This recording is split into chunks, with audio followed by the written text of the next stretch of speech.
Good student, today our topic is how to tell wild animal. अर्थात आज का हमारा टॉपिक है जंगली जानवरों के बीच में आई मीन टू से जंगली जानवरों को कैसे पहचाने। तो ये कविता है, इसको देख लेते हैं। कहता है,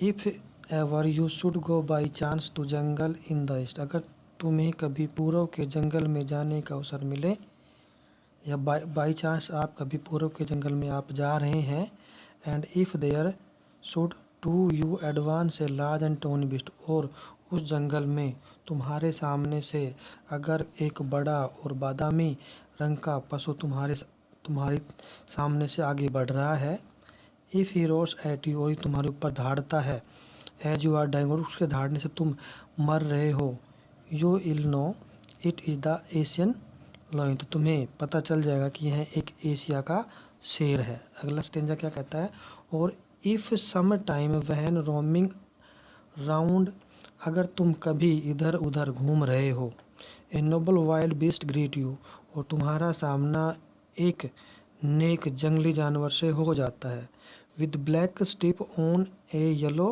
ग्राउंड, इसकी पीली चमड़ी के ऊपर काली पट्टियाँ होती है, just notice if he eats you, तो ज़रा देखिए अगर यह आपको खाता है। दिस सिंपल रूल्स में help you learn the Bengal tiger to distinguish, तो ये छोटा सा नियम आपको यह समझने में मदद करेगा कि यह कोई और नहीं कि एक बंगाल का टाइगर है। अगला स्टेंजा कहता है, इफ स्टॉलिंग फोर्थ, अगर आगे टहलते हुए ए बेस्ट यू व्यू, तुम्हारी नज़र किसी एक जंगली पशु पर पड़ जाए, whose hide with spot is pepper, जिसकी जो चमड़ी होती है वो काली मिर्च जैसे धब्बों वाली होती है, as soon as he has left on you, जैसे ही वह तुम पर उछले, you will know it is the leopard, तो तुम्हें पता चल जाएगा कि यह एक तेंदुआ है। It will do no good to roar with pain, तो उस समय दर्द से कराहने से कोई फ़ायदा नहीं होगा। He will only lap and lap again, वह तुम पर बार बार उछलेगा, अर्थात तुम्हें अपना शिकार बनाएगा। If when you are walking round your yard, अगर तुम अपने आंगन में चक्कर लगा रहे हो, अपने आंगन के चारों ओर घूम रहे हो, चक्कर लगा रहे हो, you meet a creature there, और वहाँ तुम्हारा सामना किसी एक जीव से हो जाता है, वो hugs you very very hard, जो तुम्हें बहुत कठोरता से अपने गले लगाता है, be sure it is a bear, तो ये निश्चित कर लेना कि यह एक भालू है। If you have any doubts, अगर तुम्हारे दिमाग में किसी प्रकार कोई संदेह रहता है, आई गैस, तो मैं एक अनुमान लगाता हूँ, he will give you just one more care, तुम्हें एक बार और तुम्हें तुम्हारा लाड करेगा। दो to distinguish beast of prey, शिकारी जानवरों के बीच में अंतर कैसे करें। A novice might nonplus, शायद एक नौसिखिया जो इस बारे में नहीं जानता शायद पजल हो सकता है। द क्रोकोडाइल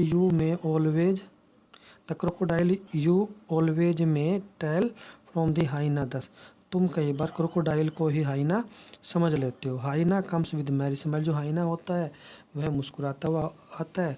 इसके विपरीत, but if they weep they are crocodile, अगर वे रोते हैं या रोते हुए किसी अपने शिकार को खाते हैं, तो समझ लेना वे क्रोकोडाइल है, मगरमच्छ हैं। The true chameleon is small A lizard short of thing, जो ट्रू कैमेलियन होते हैं, जो वास्तविक गिरगिट होते हैं, वो छोटे होते हैं, सही मायने में वो छिपकली की प्रजाति के होते हैं।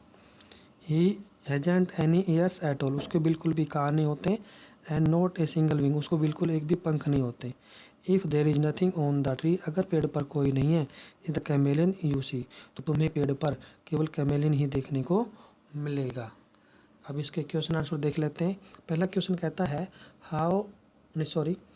Does dine really rhyme with line, can you say it with such a way that it does.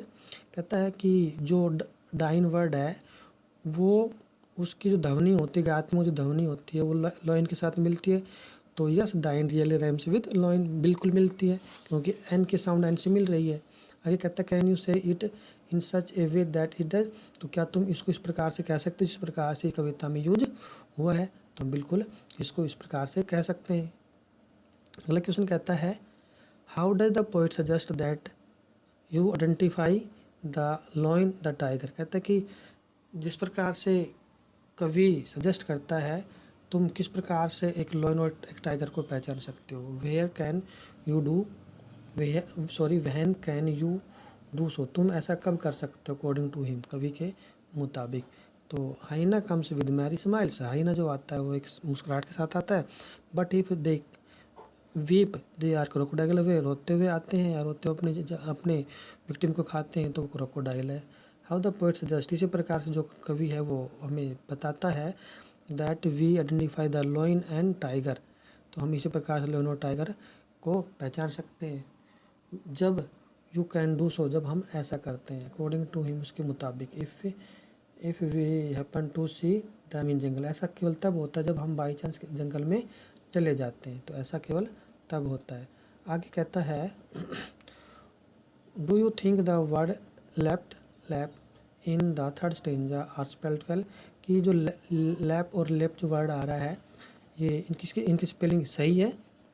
Why does the poet spell them like this, कवि इन वर्ड की स्पेलिंग ये क्यों लिखता है। तो इनकी स्पेलिंग गलत है, इनकी स्पेलिंग ये नहीं है, और जो करेक्ट स्पेलिंग होती है वो लीप और लेफ्ट होती है, जो दिखाया हुआ है।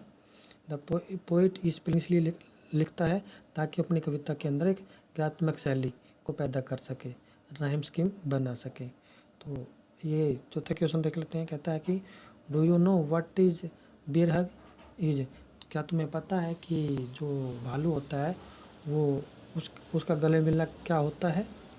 It is friendly and strong hug, यह बड़ा ही मैत्रीपूर्ण और बड़ा ही कठोर बलशाली हग होता है। Such a bear are thought to give as they attack you, कहता है कि इस प्रकार का हक बियर तब करता है जब किसी अपने शिकार के ऊपर आक्रमण करता है। दोबारा हाइना आर थॉट टू लाफ, हाइना को मुस्कुराता हुआ समझा जाता है। एंड क्रोकोडाइल टू वीप, और क्रोकोडाइल को रोता हुआ। क्रोकोडाइल टीयर्स, कहा भी जाता है, कहावत के अंदर भी होता है कि मगरमच्छ के आंसू।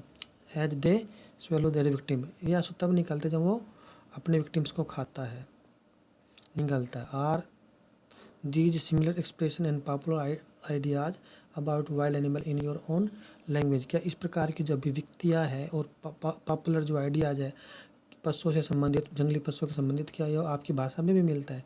तो इस प्रश्न का जवाब देना बड़ा ही सिंपल है।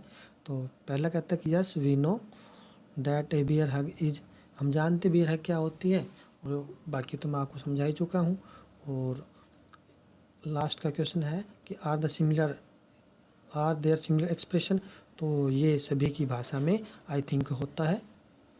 अगला कहता है कि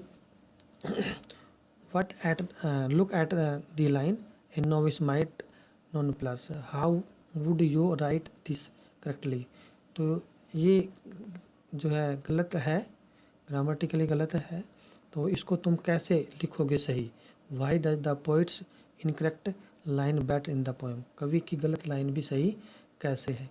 तो ये हमारा गलत सेंटेंस है। A novice might nonplus, तो इसके सही होगी a novice might be puzzled. और कवि why the poet incorrect line better in the poem, तो कवि की गलत लाइन भी अच्छी लाइन क्यों है कविता के अंदर, क्योंकि कवि अपनी कविता के अंदर चार्म और अट्रैक्शन पैदा करना चाहता है। क्वेश्चन और ट्रांसलेशन के माध्यम से मेरे विचार में आपको ये जो कविता है अच्छी तरीके से समझ में आ गई होगी। Thanks for watching.